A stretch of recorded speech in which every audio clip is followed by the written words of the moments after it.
Hi everyone, my name is Sam Corsa and I did my commodity project on platinum. So the price per ounce in the last 5 years was the first item that I tackled here. As you can see here, it hasn't moved all that much. However, it has definitely moved a little bit towards the cheaper side. As you see here, 2020 was the biggest change, with 2021 at 10.4%. 2024 is the lowest change, so it's definitely not very vital. Um, Over the last 30 days, as of the end of May of 2025, platinum is up to a little over a grand, which was up from 958. So that's one of the bigger changes in a month in the last couple of years. About a 6.5% change from the end of April to May. That was the most recent data I could find. Um, You can see here with the graph here that's under it, or sorry, the blue is gold, the purple is platinum. As you can see, gold has significantly changed. The price has significantly changed, while platinum has held pretty steady. It's declined a little bit. Back in 2008 was its biggest price change. However, gold is just skyrocketing right now. So that shows the difference of supply and demand there.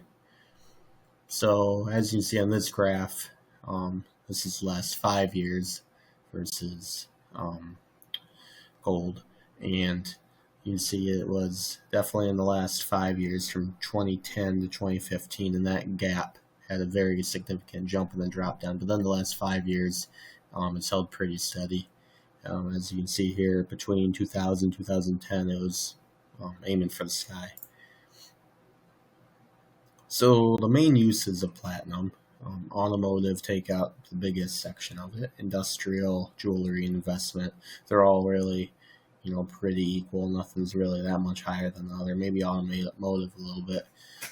Automotive, they use platinum for a lot of the catalytic converters, but with emissions standards going up, there's an increase for those. They're using a ton of jewelry, so rings, necklaces, watches.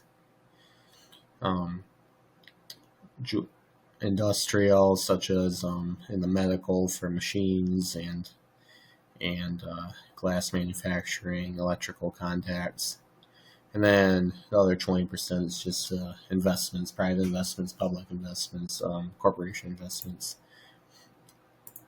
So top mining companies in 2024, once again, the most recent data I could find. South Africa accounts for 70% of global platinum production. Russia and Zimbabwe are other large producers. As you can see the numbers here. Anglo American Platinum has 35%, definitely the largest out of all of them. You can see the others here, 20, 18, 10%. And the largest here is 4.5 million ounces of annual production, which is also in South Africa. So, key platinum consumers by industry. In automotive, Toyota, General Motors, Ford, Volkswagen, they use a lot of platinum for the catalytic converters. Chemical and catalyst producers such as Johnson Matthey, which is in UK, Umicore, Belgium. They also use a lot of platinum for catalysts. And then jewelry, major luxury brands such as Tiffany, Bulgari, they use a lot of platinum for their product. So the growing demand for emission regulations. Emission standards boost catalytic converter demand by projected 5 to 7% annually over the next 5 years, so that's kind of the future there. Emerging technologies such as fuel cell electric vehicles, they demand platinum, and the world is shifting towards electric vehicles, so that's another high demand for in the future for platinum. And then recycling and sustainability is about 20% of the global platinum supply. So leading exporters would be South Africa. They have 70% of the supply, so it makes sense that they're going to be the leading exporter. Russia is the second largest exporter. Zimbabwe also, Canada, United States. United States is a lot smaller than the rest. They only have production from from Montana. So South Africa exports roughly 130,000 kilograms annually. Second is even close to that with Russia at 40,000 kilograms, and then U.S. and Canada are between 5 and 15,000. So South Africa is definitely the meat of all that. So leading importers, China's the biggest. They import over 70,000 kilograms annually. So the amount that South Africa makes every year, China imports. So China is South Africa's biggest customer in the market for platinum. The United States brings in about 50,000 kilograms. Once again, especially with the emerging vehicle, electric vehicles, they're importing a lot. Japan, European Union, such as Germany and Belgium, and India, as their market is growing with jewelry expansion. So some trends and policies here from my research. South Africa's mining output fluctuates due to labor disputes and energy supply challenges. So South Africa is the biggest supplier, but they also have a labor problem. Russia's also been impacted by sanctions, leading to shifts and new trade routes, and investment in Zimbabwe and Canada may gradually increase their export shares. And like I said, with the increasing amount of catalytic converters needed and fuel cells for electric vehicles, those are definitely the biggest trends right now. Also, hydrogen fuel cells and electronics also require platinum. That's another growing market. So trade policies and risks. Tariffs and export quotas in producing countries can import trade flows. Geopolitical tensions also can affect this, and environmental regulations definitely affect this. So the big ideas of imports and exports. South Africa dominates global platinum exports, as we talked about. China, US, Japan are the main importers.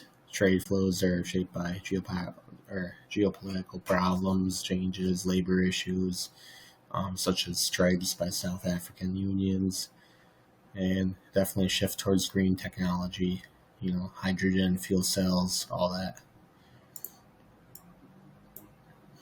So like I said here, South Africa in 2014 did have a strike, over 70,000 workers that worked in the platinum mines. It lasted 5 months, and it cut 1.2 million ounces, which is equivalent to 24% of the global supply of platinum.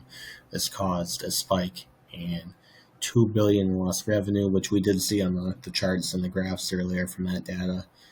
In 2015 to 18, the diesel demand decline happened, and the COVID-19 pandemic 2020 affected everything in the world, including platinum. So, another events in the last 10 years have affected platinum production, power outages, flooding, logistics, just the normal for any production. 2025 production is down 24% year on year. That's April data. So, demand recovery and substitution. A product, a material called palladium, became expensive. Automakers switched to platinum. This is also when they're making so many vehicles, they want to find the cheapest option possible. So for the hybrid vehicles, they switch to platinum. Corporate moves. Zimbabwe mines being considered for reopening. So production impacts.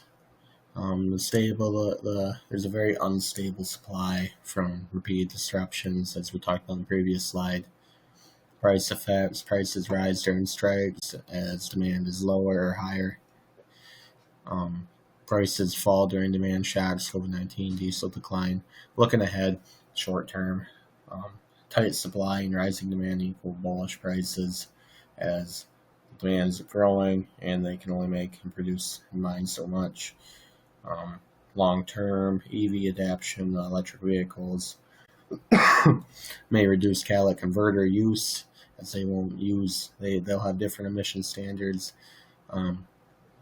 New power grids, labor changes, substitution, technology, materials, those are all risks that they face. So the outlook for expert predictions. The Growing use in clean energy technologies is definitely something that experts foresee moderate growth in the next 5 years of platinum. Increased demand for automotive, catalytic converters, EV, and electronics, medical devices, those remain steady. Definitely a need for platinum in the next 5 years. So, supply challenges persist due to geopolitical tensions and major producing regions like South Africa, where they produce the most.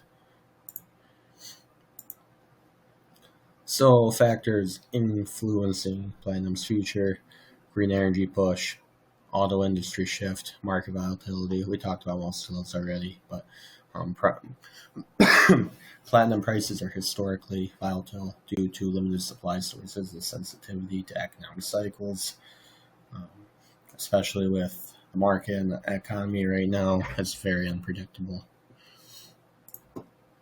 So, I, from an investor's perspective, yes, you could definitely invest with caution.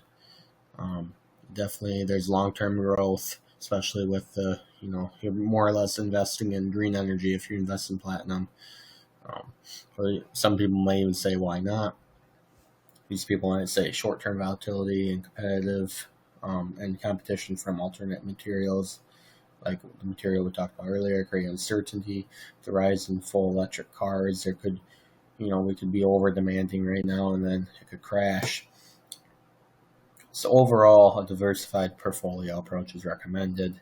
Platinum could be a smart addition, but not the only focus. So it's nothing to jump for, but it could be a good investment.